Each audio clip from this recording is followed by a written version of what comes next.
के माननीय सांसद कांग्रेस के उपाध्यक्ष, राष्ट्रीय उपाध्यक्ष राहुल गांधी को कहना चाहती हूँ, आपको बहुत शौक है छुट्टियां मनाने का। 2-2 महीने आप छुट्टियां मनाते हैं। आप जाइए किसी दिन, इस बार की छुट्टी में कहीं एकांत में बैठकर अपने परिवार का इतिहास पढ़िए। और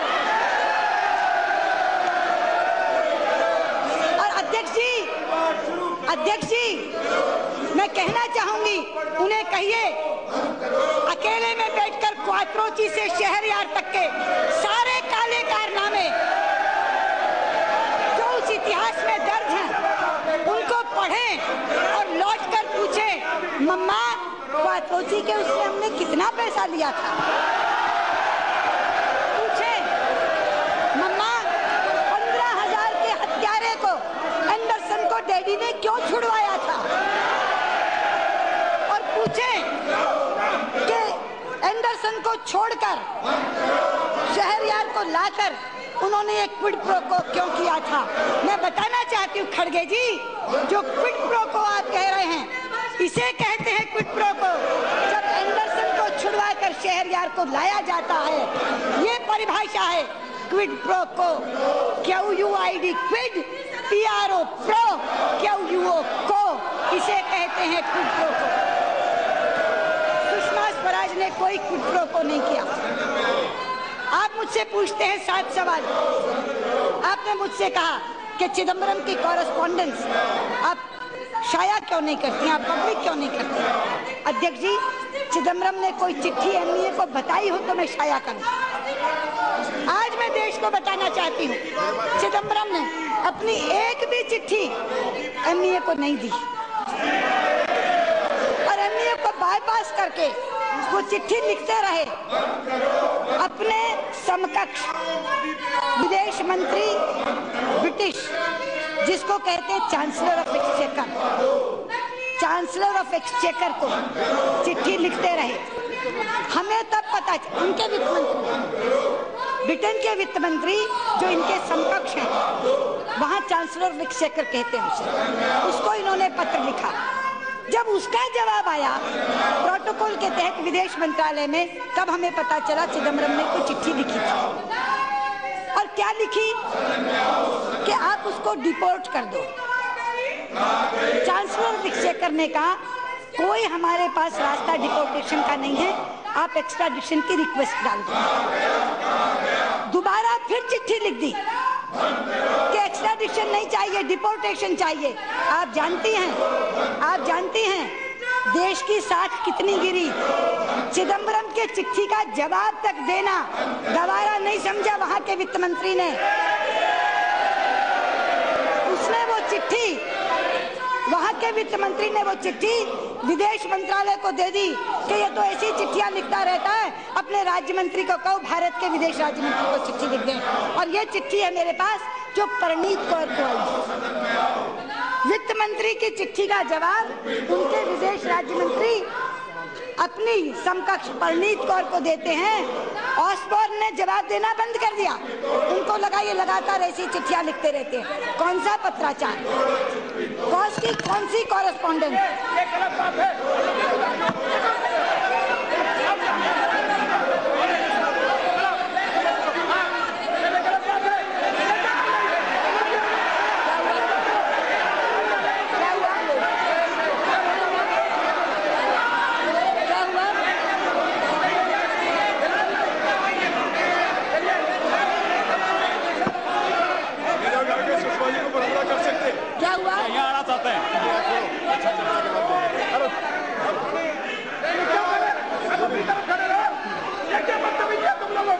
अध्यक्ष जी, महिला मंत्री ये ऐसा आना अच्छा नहीं है, कोरोना नहीं लेते उनको।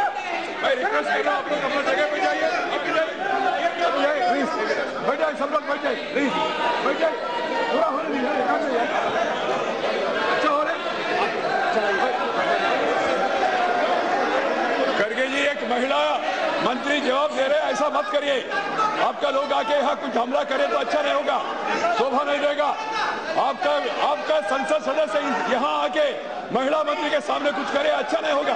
उनको सुझाव अब सलाह दीजिए, अपना जगह पे जाने के लिए बता दीजिए।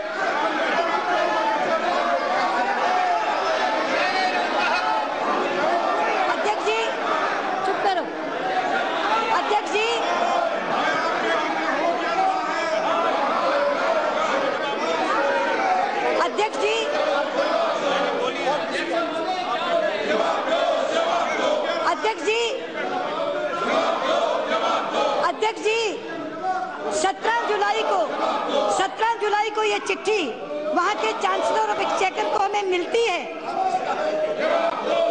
तो हम हैरान होते हैं कि चिदम्बरम जी ने कब चिट्ठी लिख दी उसको। 17 जुलाई को ये चिट्ठी हमें मिलती है तो हम कहते हैं कौन सी चिट्ठी का जवाब है, ये चिट्ठी कब लिख दी चिदम्बरम जी ने। लेकिन उसमें उनके वित्त मंत्री लिखते हैं for UK assistance to be provided in any criminal investigation an extradition request should be made under the usual mechanisms for international judicial cooperation. We will then of course provide full assistance so far as UK law is concerned. अध्यक्ष जी बार UK कह रहा है हमें extradition request भेज दो, हम उसको वापस भेज देंगे, लेकिन एक्स्ट्राडिशन रिक्वेस्ट नहीं भेजते, डिपोर्टेशन की बात करते हैं। और उसके बाद जब दोबारा ये चिट्ठी लिखते हैं तो वो चिट्ठी विदेश राज्य मंत्री को कह देता तू जवाब दे दे, मैं जवाब नहीं दे सकता, ये तुमको तो आदत पड़ गई चिट्ठियां लिखने की। और उसके बाद ये परनीत कौर को जवाब आता है, परनीत कौर, चिदम्बरम की चिट्ठी का जवाब परनीत कौर को आता है। चिदम्बरम को चिट्ठी लिखना गवारा नहीं करता उनका समकक्ष मंत्री, और उनको वो फिर लिखते हैं My letter refers to the most recent correspondence from the Honorable Minister of Finance, Mr. P. Chidambaram, dated 28th of to the Chancellor of Exchequer requesting the deportation of Laliत Modi, and जैसे हम deport नहीं कर सकते। अध्यक्ष जी मुझसे सवाल पूछते हैं खड़गे जी, उसे राइट ऑफ रेजिडेंसी कैसे मिला? अरे कौन किससे पूछ रहा है भैया? Right of residency Arun Jaitley के वित्त मंत्री बनने पर थोड़ी मिला। राइट ऑफ रेजिडेंसी तब मिला जब तुम्हारी सरकार थी 4 साल। ये सवाल मैं पूछती हूँ आपसे,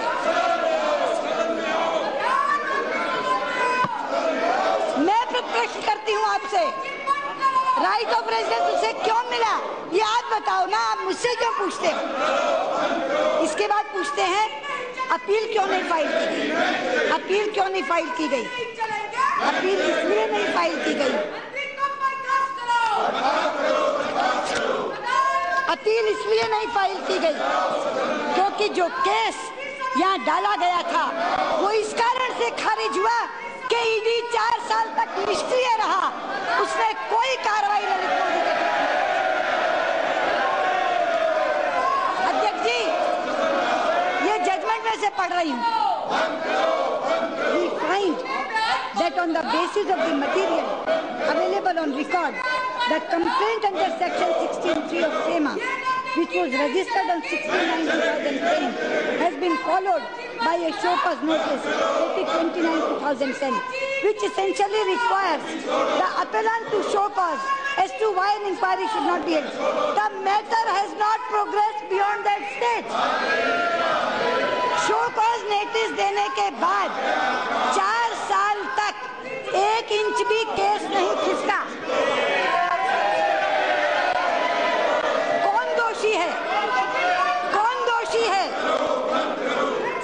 In fact, nothing has been brought to our notice to indicate that the adjudicating authority has formed any opinion that an inquiry should be held or that an inquiry has in fact been held. इसलिए appeal file नहीं हुई क्योंकि आपने केवल show cause notice दिया। 4 साल तक 1 inch भी कार्रवाई नहीं हुई और इस कारण से उन्होंने उसका पासपोर्ट वापस कर दिया। अब जब अरुण जी आए तब इन्होंने कार्रवाई प्रारंभ की है। अब ये लोग कार्रवाई करेंगे तो कहीं दोबारा से केस चालू होगा।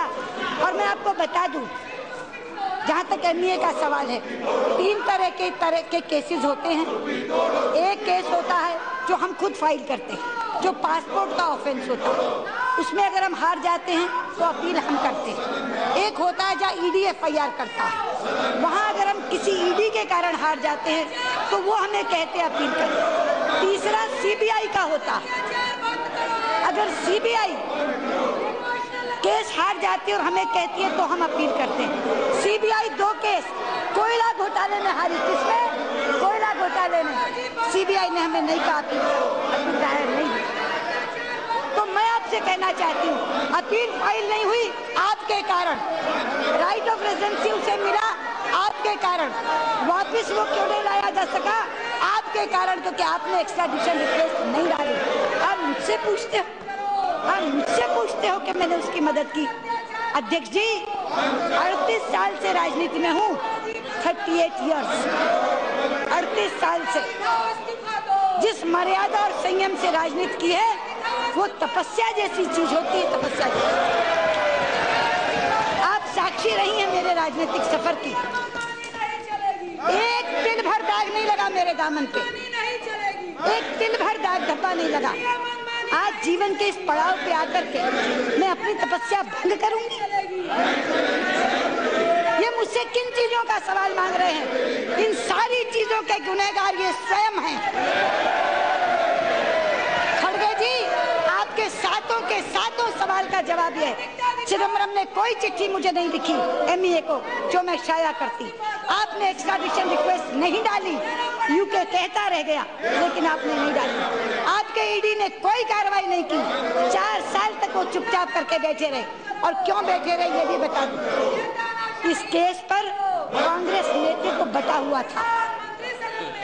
एक खेमा चाहता था ललित मोदी के खिलाफ कार्रवाई हो, दूसरा खेमा चाहता था नहीं।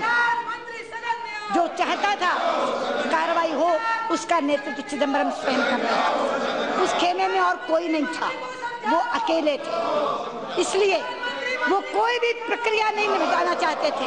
उन्होंने एक पल्ला पकड़ा वित्त मंत्री यूके का कि डायरेक्टली खतो खिताबत करके, डायरेक्टली कॉरेस्पॉन्डेंस करके मैं केस को आगे बढ़ाऊं। अगर ईडी को कहते तो नेतृत्व रोक देता, एक्स्ट्राडिशन का रिक्वेस्ट डालते तो पता चल जाता। इसलिए अपनी व्यक्तिगत शत्रुता के कारण उन्होंने एक ऐसा रास्ता निकाला और आज भी इनको पट्टी वही पढ़ा रहे हैं, इनको गुमराह वही कर रहे हैं। ये सातों सवाल जो खड़गे जी ने पूछे ये चिदम्बरम ने लिख के दिए, वो मीडिया में भी पूछ रहे हैं, लेकिन मैं चाह रही थी कि संसद में खड़े होकर जवाब दूं। जो कहते ना, नेशन वांट्स टू नो, मेरा राष्ट्र यहाँ जहाँ हर दल के प्रतिनिधि बैठे। इसीलिए मैं बार बार कह रही थी ये सत्र नहीं निकलना चाहिए। मैं वेंकैया जी से कह रही थी किसी भी विधा के तहत चर्चा करा लो, लेकिन मुझे बोलने का अवसर दो ताकि मैं बताऊं गुनहगार ये हैं, गुनहगार मैं नहीं हूं। चाहे आज मुझे शोर शराबे में बोलने का मौका मिले, मैं चाहती थी कि इस सारी बात को शाइस्तगी से, शालीनता से यहाँ रखूं। खड़गे जी अपने आप तो बोल के चले गए और मेरे समय में इन सबको शोर शराबा करने के लिए खड़ा कर दिया। और धन्यवादी हूँ आपकी, कम से कम इनके शोर शराबे में ही आपने मुझे बोलने का मौका दिया और मैं अपना पक्ष रख सकी। बहुत बहुत doctor P Venugopal. P Venugopal ji. Speaker,